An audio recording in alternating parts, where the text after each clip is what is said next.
चिंतामणि आचार्य रामचंद्र शुक्ल की एक महत्वपूर्ण कृति है जिसमें उन्होंने मनोभावों और काव्य शास्त्र से संबंधित कुछ विषयों पर निबंध प्रस्तुत किए हैं। उसी में एक निबंध है कविता क्या है। सामान्य तो लोग कविता को केवल मनोरंजन का साधन मानते हैं, परंतु आचार्य रामचंद्र शुक्ल ने कविता के वास्तविक अर्थ को समझाने का प्रयास इसमें किया है। वास्तव में उनके अनुसार कविता एक दिव्य अनुभूति है जिसकी दिव्य भावना में, जिसके सौंदर्य की भावना में डूबकर मनुष्य अपनी पृथक सत्ता की प्रतीति का विसर्जन कर देता है। अर्थात उसकी पृथक सत्ता है यह वह भूल जाता है। जब कोई व्यक्ति किसी कविता को पढ़ता है तो वह उसी में डूब जाता है। उसे लगता है जैसे वह स्वयं उसके ही जीवन की घटना है। वह पढ़ नहीं रहा है, वह उस समय को जी रहा है, उसी समय में वह अपना जीवन व्यतीत कर रहा है, ऐसा उसे लगने लगता है। इसी बात को उन्होंने कविता क्या है निबंध में अभिव्यक्ति देने का प्रयास किया है। हमारे जो मनोभाव हैं उन मनोभावों को जागृत करके व्यक्ति के अंदर सत प्रेरणा जागृत करने का कार्य यदि कोई कर सकता है तो वह कविता करती है। ये बात आचार्य रामचंद्र शुक्ल यहाँ पर स्पष्ट करना चाहते हैं। उनके ही शब्दों को यदि हम यहाँ पर लें तो कविता केवल वस्तुओं के ही रंग रूप में सौंदर्य की छटा नहीं दिखाती, प्रत्युत कर्म और मनोवृत्ति के भी अत्यंत मार्मिक दृश्य सामने रखती है। अर्थात कहना चाहते हैं शुक्ल के केवल किसी वस्तु के रंग रूप सौंदर्य को ही सामने नहीं रखती है कविता के व्यक्ति उसकी ओर आकर्षित हो।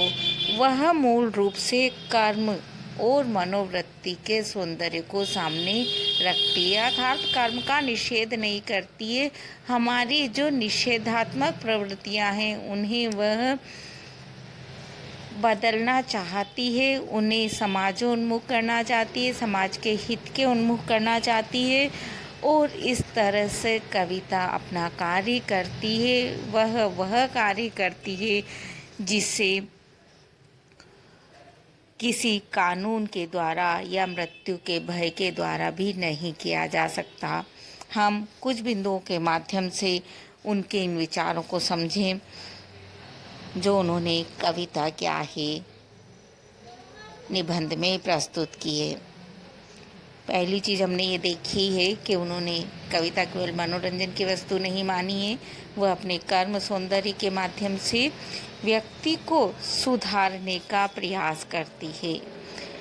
कविता द्वारा व्यक्ति संसार के सुख दुख आनंद पीड़ा आदि का यथार्थ रूप में अनुभव कर सकता है, जिससे उसके हृदय में प्रेम की भावना, दया की भावना, भक्ति की, आत्माभिमान की भावना उत्पन्न होती है और उसका हृदय इतना ज़्यादा द्रवीभूत हो जाता है, उसके साथ संलग्न हो जाता है कि वह अपने स्वाभाविक धर्म का आचरण करने लगता है।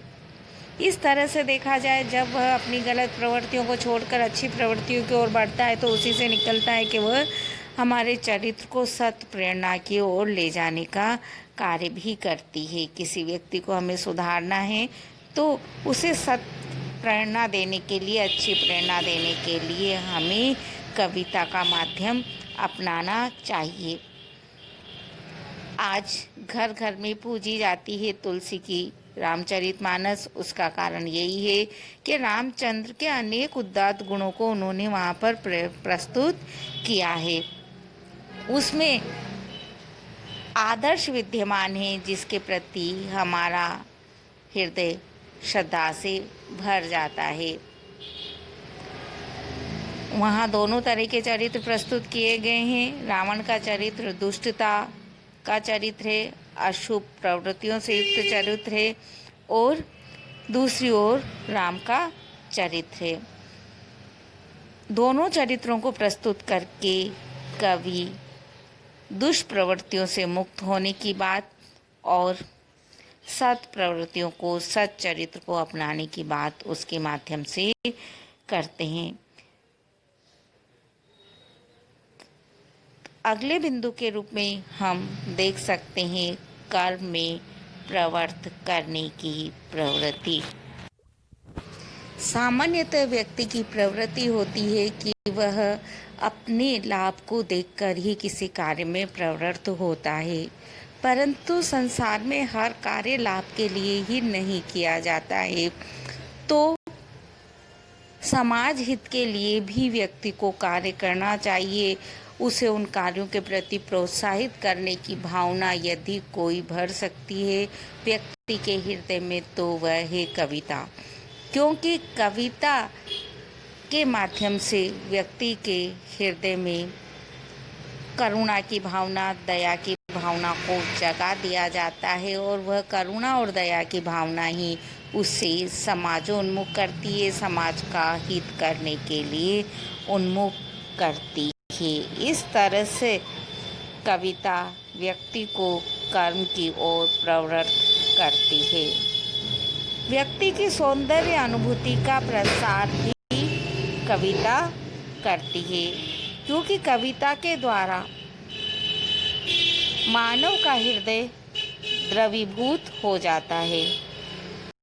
सुंदर वस्तुओं के प्रति उसका आकर्षण बढ़ता है